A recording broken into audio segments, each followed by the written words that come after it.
Welcome, everyone, to another Veteran Show where we bring uh, information, connections, and showcase veterans and those who support our cause. Today, we have a, uh, a, a guest of honor, Kelly Bagla. She runs our legal segment. And just as a quick introduction, Kelly is the best attorney you will ever meet. So it's really that simple. We have worked with Kelly for years, and it's just been a tremendous positive experience, and um, by far most positive, happier experience doing business with Kelly. And she is a tremendous supporter of veterans and having a military family herself. So, without further ado, I would like to welcome Kelly to our show. Hello, Joe. How are you, Kelly? I'm always fantastic. Thank you. It's a pleasure to be with you once again. It's always a pleasure, Kelly. It's always a pleasure. It is always something new to learn in this complicated environment of the legal process, which is always changing, never never stays in place. So and working with you again, it makes it very easy and and stress free because one of the things that as whether you're running a business, whether you're running a nonprofit, whether you're doing your own thing, you can do whatever you want to do, but then until someone behind the scenes on the government building kind of pulls the whip and tells you, hey, you're on the wrong direction, or tell us what you're doing, it's like whoa. So having you in our corner is very relaxing, very important, and very rewarding. So it's a pleasure, Kelly. It really Thank is. you so much, Joe. Thank you. And everything we talk about in this show is for educational purposes only. And so you have a disclaimer that we'd like for to give an opportunity before we start to tell us what this disclaimer is about. Yes, of course. Any information I do share today on the show is only for information purposes and it does not create an attorney client relationship. But we are always happy to talk to any of the listeners as we are all here to serve each other. Well, thank you.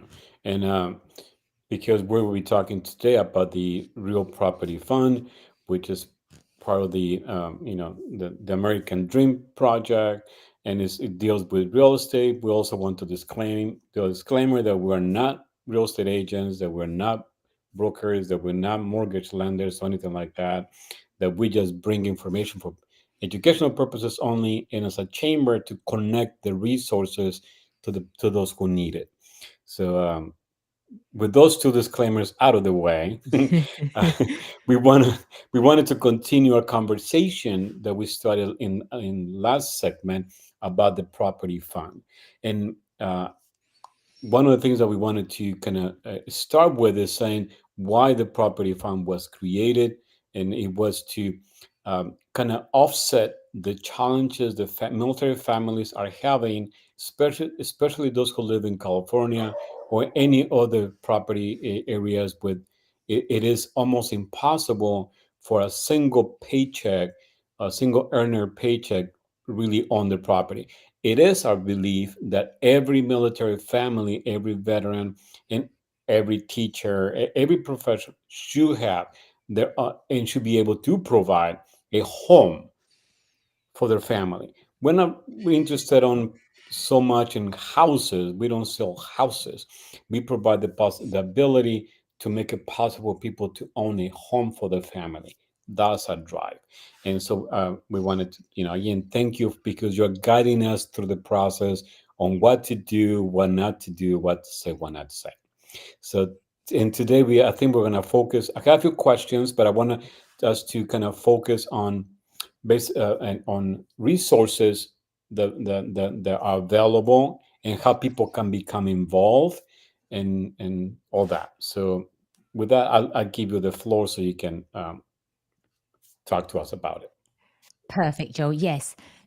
First of all, I have to say that this is an absolute brilliant idea and concept that you've created, is to make home ownership available to the ones that are working every single day. They get up early, they go to work early, they do a great job, and hopefully 20, 30 years later they get to retire, or at the same time they're still trying to figure out, well, one, do I have enough to put down for a home ownership? How much do I have to put down? And with the interest rates going up, it's unsure at the moment.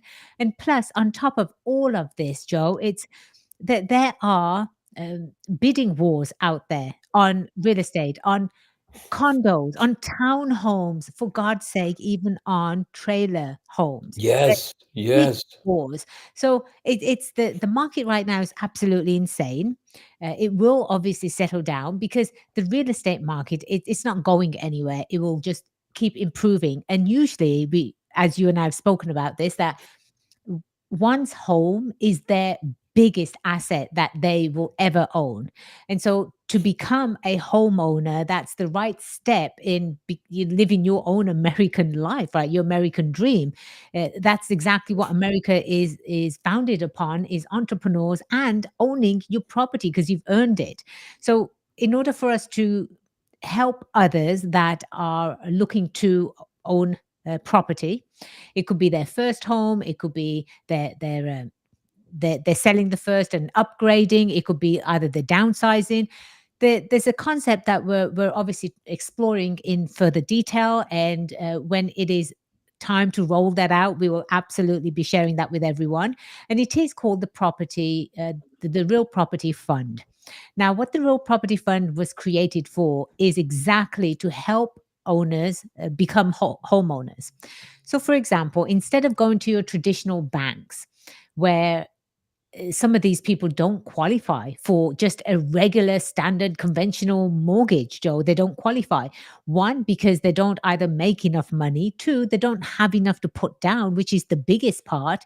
And then three, maybe their credit isn't where it's supposed to be. And I completely understand that there are programs that are specific for veterans as well.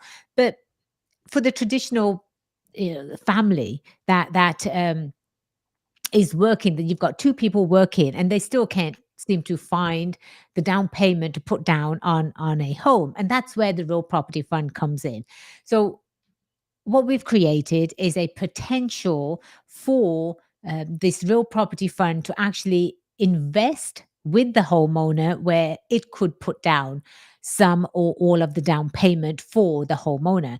So really, we kind of go into partnership, if you will, with the homeowner. And the homeowner is 100% owner of the property. It states so everywhere. However, once it's basically getting a loan. There's so many different ways of getting a loan, and this is one option of them getting a loan. So it's like, okay, we're going to secure our loan that we've just given you, homeowner, with the property. So as soon as you're able to pay off the loan, either be it through raising private money or through a refi, we're happy to hang in there, because this again is a long-term investment, if you will. Now, we have a lot of interested parties that want to help the veterans, and they want to help the first responders, Joe. And so we're trying to make it so easy for them to say, yes, I want to invest, and yes, this is going towards a great cause. Regarding resources, we're talking about, how do somebody come up with a down payment? So now it seems to be the down payment people are requiring, the lenders are requiring, is 20%, 30%. Who has that? Especially in California, Joe. You can't find even a trailer home here for less than $500,000. It's Right. shocking. And no one has that to put down the 20% or the 30%. So where do they come up with that? One is, they can it's it's always family and friends, right? Number one, if you're ever, even business owners, if you're trying to raise money, this could even apply to their situation too. One is you go to family and friends and you let them know that this is what we're trying to do, this is the deal, and that your loan or your money would be secured by the actual real property. So there isn't really any danger there for the loan to not be repaid, or it's going to get lost in the transition. The So family and friends. The second part is private lenders. So you have private lending. However, with private lending, it might come with higher interest rates as well. But in the long run, Joe, it all washes out. It all kind of washes out. So really, how important is being a homeowner to an individual or a family? So these are a couple of resources. Again, family and friends, private lenders. Traditional banks, it's going to be very, very difficult to go to them for a loan, for a down payment. They're going to look at the history, your payment, your pay stubs, any debts that you have. So it's a lengthy process there. And then also homeowners, they can actually dip into their retirement accounts. There Mm. are certain programs, which I am not well versed in yet, that will help with this type of investment, especially when you have a first time homeowner. And so there you can, as a homeowner or as a family friend or a friend of the person that wants to own the home, these people can actually dip into their 401ks or the retirement accounts to pull some money out for the fund itself. The Another way would be to actually get a private loan, maybe through a credit card. So credit card, even though credit card payments are very, very high, the interest rates on them, it's all a tax deductible. It's all tax deductible, the interest rate that you pay on these credit cards. Again, if you can put $10,000, I'm throwing out numbers now. If you can put $10,000 and you want to invest in the fund so you can help someone with home ownership, it's really not that much in the scheme of things. One, you're helping someone. Two, you have a secured investment. And the beauty about this, Joe, is that the investment's going to grow for all parties. It's not just for the investors, it's for the homeowners as well. So, really, if you want to look at this entire project, it's a win-win situation. And yeah, that's you're totally right. And I love the way you presented it because again it has the flow and you have that magic of putting things in a very clear path. And I love that. And and you're right. A single family for a new couple to say I want to bring and have a home for my family is extremely difficult, again, especially in California and in some areas more than others. And even for the individuals who, let's say, they want to what it makes sense nowadays is to have a multi-unit, so you can live in one and rent the others to get some income. Well, all the lenders that I encounter and that I talk to, they all go from 70 to 80% or whatever, but none of them do 100% down payment. So it is key for us, that we can actually offset that down payment need for those who are getting their homes and they're gonna get a income generating property. They benefit. They can help also other participants, like housing veterans, so on the other units, so that way they get paid by the county or by the state for housing those veterans and get guaranteed income. So this, like you said, this fund is flexible enough to accommodate different perspectives within the realm of legality, of course, and following your guidance on that. But it's flexible enough that we can receive requests from people and evaluate their proposals or their requests and see how we can help them. But again, the overall perspective is to say, how do we help military families, teachers, first responders, people who, like you said, they get up and work, and I mean, you just have to go and look at the freeways at 6 p.m., 5 p.m., even 7 p.m. These people went to work early in the morning and they're coming home, bumper to bumper. So, but again, not having that to show off and have that home for the families is frustrating. It's really frustrating. I It felt it that truly way, it you know. truly is, Joe, and I would be remiss if I didn't mention that having a home, it means it means security, right? It means security, meaning if kids are going away to school, they always have a place to come back to. That's where mom and dad is. That's where maybe the grandparents are. A home is the first place that houses all of that connection, the family, the love. And based on that foundation of family, where you all accumulate in one place under one roof, it's so much, it's huge, it's needed nowadays. The family dynamics, you don't have that anymore, Joe. So really, this real property fund is a catalyst to helping families reconnect again. They don't have places where they can all gather. They don't have their own place. They can't have enough pets or dogs or what have you, because their Right. rental place restricts all of that. How long are these people going to continue living under somebody else's rule? When is it time for them to say, listen, if I want 10 dogs, I want 10 dogs. I'm going to go out to buy a property, right? That's And right. and That's and right. on top of that, Joe, like I said, it's just bringing the family dynamic back to its foundation. And that's, I think, is really, really key for these new generations that are sort of are in leadership roles now. And if you don't have the right mindset, that one, where you came from, what does family stand for, right? How family is there to help each other. So this could potentially be even an investment as a family could invest in, for example, for a 4 unit place. That could be Hmm. a family investment. So that there are multiple options available that we could explore. But the overall effect of this real property fund, it's humongous. It can help so many people, Joe. And I'm getting goosies just talking about it, because the last thing you ever want to see is a veteran that's given their life to out there and put their life in danger for us, and then they come home and they don't have a place to stay.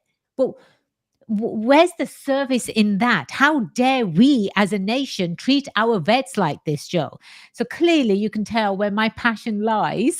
Absolutely. And this is why I'm very passionate about this. This is why it's a brilliant concept, Joe. And you need to be credited with everything in the world, because this is the foundation of something great that's about to happen. Well, thank you, Kelly. I really appreciate that, and I feel the same way. And it's like when it was time to get that stability. It's like home is the stability found is the foundation of every family. Without the home, you're bouncing around. It's like living in a car. It's like you can't raise a family in a car. So like no. So yeah, I totally agree with that. And I'm glad you mentioned that concept because the the family concept, the family approach, as well as business associates approach, it helps its own community build up because a family or two families, whatever, can come in together, buy a property, and then from there split and buy more other properties. So that way they stay together for 5 years, staying whatever it is the investment, and then they can split and buy their own thing because by then equity will be available. So all those options, all those opportunities, it really makes this a great program, and I'm very excited to make it available, and I'm very excited to be working with you. So Likewise. I know we always run out of time, but is there any first of all, one of the also very important parts of this and why you are key to this is the protection of the property, so the structure is set up correctly, so everyone who participates, they go into the asset protection mode. That way things are done correctly. So can people when once people are ready, they'll be kind of meeting with you to set that up, correct? That's absolutely correct. Yes, Joe. There's multiple ways because, again, if you're going into home ownership, and especially if you're going to start home ownership with through this property real property fund, there has to be protection for all parties involved. And I get very down to the nitty gritty with the people that are part of the fund, that are potentially looking at the fund for assistance. And absolutely, yes, we do have to start off with protection, legal protection, that way, and anything can happen. So, for example, if a homeowner is, and that we've funded, let's say we funded a homeowner, and now that the homeowner gets into a car accident and 100% liability is on the homeowner. Nowadays, what I'm experiencing, Joe, is that the Hmm. insurance companies, they will only settle for the bare minimum that, or the bare minimum that you have paid them to settle for, and usually it's about $100,000, and that is it, and that's per occurrence. Now people are suing literally for at least $1 million plus. So where's the rest of that money going to come from? They're going to say, well, we're going to sue that homeowner personally. So now your insurance has only paid out a fraction, but they're going to come after you personally. And what does the homeowner own? That's their biggest asset. It's the home itself. So that's why we have to put protective mechanisms in place, just so it's protected in case the homeowner is out there and gets into some sort of accident. And that's so important because thinking about that just is so scary. So I think, um, to cover this every aspect of it, I think we should talk about this in our next segment on Yes, how the fund is set up for protection purposes, and that way, create a layer of protection or layers of protection. That way, not just the homeowner, but also the people who are investing in the property do that, and also, how to invite people who want to participate, who are listening to the show, they want to participate and support the fund and invest in the fund, how would they be invited? So I think once we talk about this, is how to bring more people, more funds to the fund, and and exactly. and what the mechanism will be for that, so we can invite people who are part of our circle of influence, or our circle of friends, to participate on this. Excellent. Yeah. And on that note, Joe, I do need to mention that we are not, by any means, we are not selling securities on this show. We're not talking about securities. We're not even remotely close to the SEC rules and regulations. We're not promoting any of that on the show. We're having a candid conversation, a conversation that our listeners are interested in. And like anything else, this is only information based. Now, for anyone that is interested in the fund itself, they would have to reach out. They have to reach out to you, Joe. They have to reach out to us, and we have to create a relationship with them. So now we know who these people are. So we are not generally soliciting. I want to make that 100% clear. We are not generally soliciting anyone for the real property fund. Anyone that is interested, obviously, there are steps in order for you to contact us, and then we take it from there and create that relationship before any type of investment decisions are made. Okay, perfect. And again, that's why, you are the guiding star on this process. Yeah, like, thank you very much, Kelly, for that clarification. And again, this is just, we want to share with our members the possibilities, the world resources available, and connect them to those who can help them do that approach.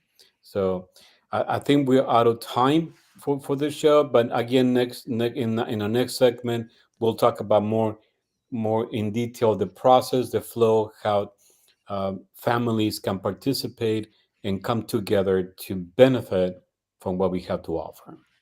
That sounds like a Yeah. great plan, Joe. I wait with anticipation. Thank you very much, Kelly. Yes. Thank you Appreciate it. again, Joe, for having me on the show. Thank you. And with this, we say, thank you for attending and watching the show. And all the information that we presented today, we see that is extremely important for our families, for our military families. And again, as veterans, we support other veterans, of course, but we are also uh, invite leaders in the community, veterans who lead in communities, to participate with us, so we can help not just veterans but also the teachers, the firefighters, the single parents, uh, anyone in the community who wants to participate and work with us to make this a reality. We are here to work with you. Again, thank you for participating on the show, and till next time.